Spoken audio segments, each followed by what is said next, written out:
السلام عليكم ورحمة الله وبركاته. ازيكم عاملين ايه؟ يا رب تكونوا دايما بخير وصحة وسعادة. النهاردة ان شاء الله هنعمل مع بعض الجبنة القريش وكمان الزبدة الفلاحي بطريقة سهلة جدا بدون منفعة وبدون اي اضافات خالص. هنطلع احلى واجمل جبنة قريش واحلى زبدة. هنتكلم النهاردة عن كل التفاصيل اللي تخص الجبنة، وكمان لو عايزة تعمليها بالمنفعة هقولك تعمليها ازاي، ولو مش لاقية منفعة او مش عارفة تجيبيها منين هقولك ايه هو البديل بتاعها علشان تطلعي احلى واجمل كده انتاج. وهقولك كمان ازاي الجبنة تجبن معاكي بسرعة، او الحليب يعني يجبن معاكي بسرعة وما ياخدش اي وقت. يلا بينا كده نشوف احنا عملنا العسل ده كله ازاي. انا هشتغل النهاردة ب5 كيلو من الحليب. يعني مبدئيا كده لو عايزة تبتدي طبعا ابتدي بالكمية اللي تريحك، بس صدقيني علشان تطلعي كمية تكوني راضية عنها ابتدي ب3 كيلو. 3 كيلو من الحليب، امشي على نفس الخطوات ان شاء الله هتطلع معاكي احلى واجمل جبنة وزبدة باذن الله. اهم حاجة ان انت لازم تشتري الحليب من مكان يكون موثوق فيه، تكوني متأكدة 100% ان الحليب ده كامل الدسم ومش مغشوش، لان الحليب لو انت جبتيه طلع مغشوش معاكي مش هيطلع معاكي اي كمية خالص، هيطلع شرش كتير جدا، وهتلاقي بعد كده القشطة خفيفة قوي لانه طبعا مغشوش، وكمان الجبنة هتكون قليلة جدا. هنمشي مع بعض كده خطوة بخطوة وان شاء الله هتملي بيتك بالخير كله. طبعا احنا عارفين الحليب في الشتاء بيكون احلى كتير من حليب الصيف، علشان طبعا الاكل اللي بتاكله البهايم بيختلف ما بين الصيف والشتاء، وهو في الشتاء اللي بيخلي الحليب يطلع كده كويس. الحليب لو لقيتيه مطلع رغاوي زي ما انتم شايفين كده من على الوش يبقى ده حليب كامل الدسم وممتاز جدا. خلاص انا بعد كده ما فضيت ال5 كيلو في الحلة هاخدهم كده على نار متوسطة وهبتدي ادفيه.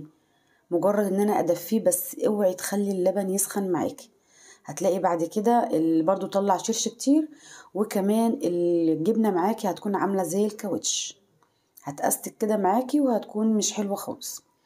احنا يا دوبك بس عارفة كده لو بتدفي كده اكل البيبي او الرضعة بتاعت البيبي، شوفي بتبقي مخليها ازاي، احنا عايزين الحليب كده.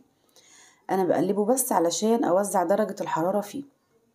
الناس اللي عندها ترمومتر وحابة ان هي تقيس عشان تعرف بالظبط درجة الحرارة كام، بالظبط من 40 ل 42 درجة مش اكتر من كده. انا طبعا عشان بعمله على طول بقيس بس كده بصباعي وخلاص كده تمام. شايفين حتى الحلة انا ماسكاها بايدي مش سخنة خالص.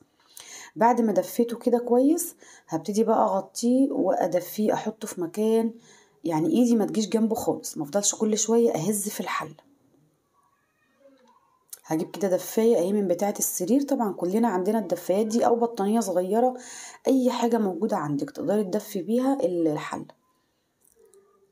حطها كمان من تحت كده علشان الحلة تدفى من جميع الاتجاهات.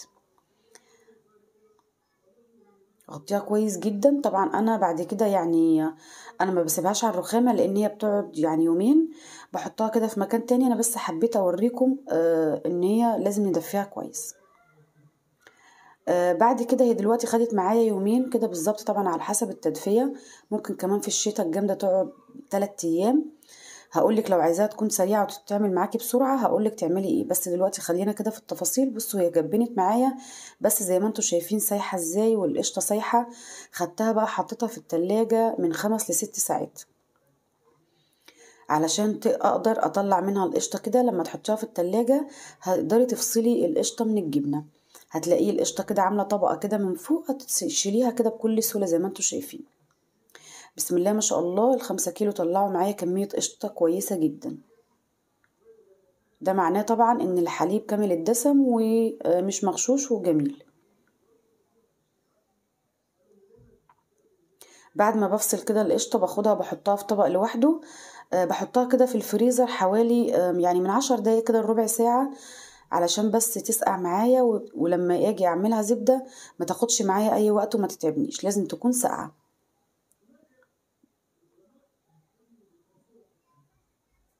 هاخدها بقى كده احطها في الفريزر لحد ما اجهز الجبنة بتاعتي تكون هي بقت جاهزة معايا. شايفين طلعت كمية قشطة قد ايه؟ والله جميلة جدا. اخدها احطها في الفريزر لان هي دلوقتي سايحة معايا شوية، يعني مش متماسكة قوي. بعد كده بقى جبت الحصيرة اللي مخصصة للجبنة، وحطيت تحتيها كده صينية، وهبتدي ادلق فيها كده الجبنة على طول. طيب لو مش متوفرة عندك الحصيرة ديت او مش عارفة بتتجاب منين، انا بجيبها يعني من الاسواق الشعبية مع الفلاحين كده، بيبيعوها كده في الشارع، بتبقى في منها كبير وفي منها صغير. انا جايبة واحدة كبيرة وواحدة صغيرة. طبعا الشرش اللي بينزل منها دوت انا بشيله، علشان بعد كده بحفظ فيه الجبنة بتاعتي. هسيبها بقى كده، ضغطتها كده بالحصيرة شوية، وهسيبها تصفي شوية من الشرش اللي فيها، وابتدي اشتغل في الزبدة بتاعتي. حطيتها بس في طبق اوسع شوية عشان اقدر اعملها، ورشيت عليها كده رشة ملح خفيفة جدا. وهبتدي دلوقتي بايدي كده، او ممكن لو بمضرب سلك او عايزة، بس بصراحة هي بتبقى تقيلة وممكن تبوظلك المضرب السلك او الخلاط كمان. يعني افضل حاجة الايد، ايدينا نضيفة كده، وبنبتدي على طول نشتغل فيها. طبعا هي كانت ساقعة جدا على ايدي، بعمل شوية وبهوي ايدي شوية، بس كده احسن علشان ما بتاخدش معانا اي وقت خالص. ببتدي ادعك فيها كده لحد ما الاقيها خلاص كونت معايا زبدة، ونزلت اللبن اللي فيها كله.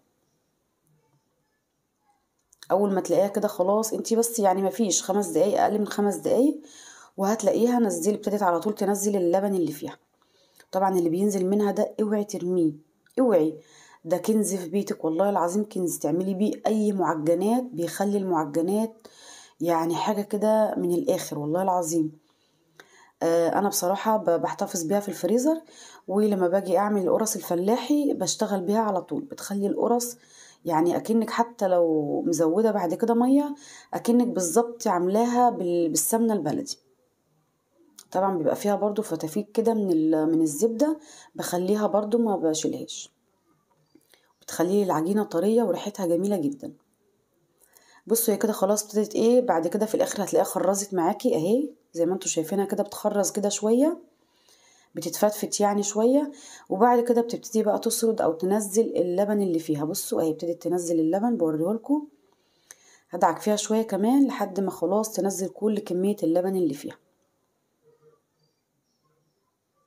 لو بتعمليها وحسيتي ان هي مش عايزة يعني خلاص تكون زبدة معاكي وتعبت ايدك، حطيها بس شوية كده في الفريزر، وبعد كده ارجعي كملي فيها، هتتعمل معاكي على طول. خلاص كده هي اتكونت الزبدة اهي، اتكونت معايا.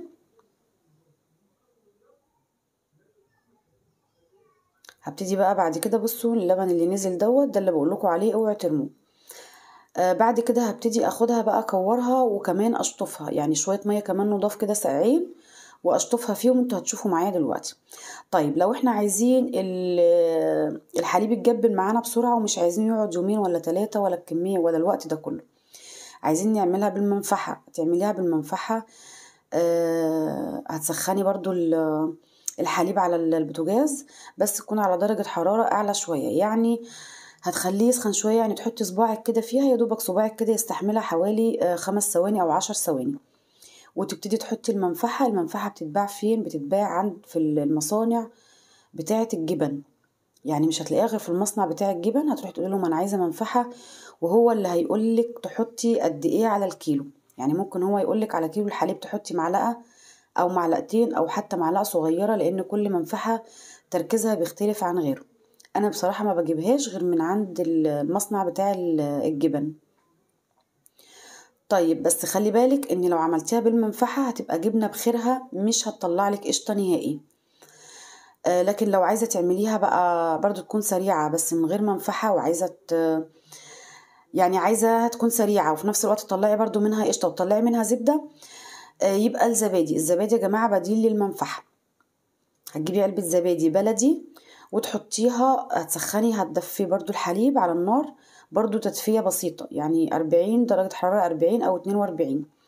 بعد ما بتدفيها بتجيبي كده بولة خارجية تحطي فيها الزبادي، وتروحي حاطة عليها شوية من الحليب وتقلبيها كويس قوي. بعد كده تروحي مفضيه الكلام ده كله على بقية الحليب كله، وتقلبيه كويس، وتروحي برضو مغطياها ومدفيها.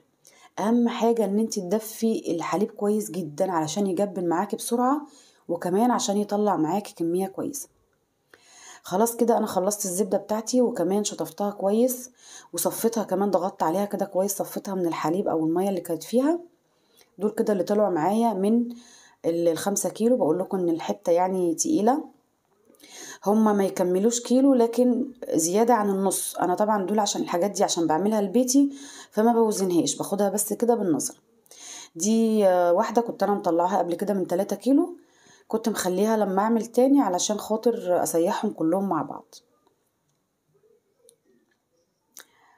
دلوقتي خلاص الجبنة بتاعتي صفت الشرش اللي فيها، بس طبعا هي لسه فيها شرش.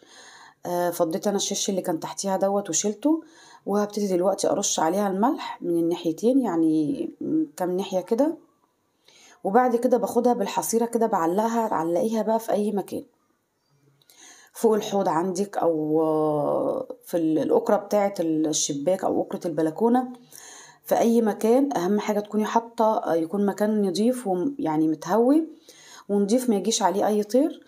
وتكوني حاطة برضو تحتيها صينية او حاجة علشان خاطر برضو بتفضل تنقط من الشاش.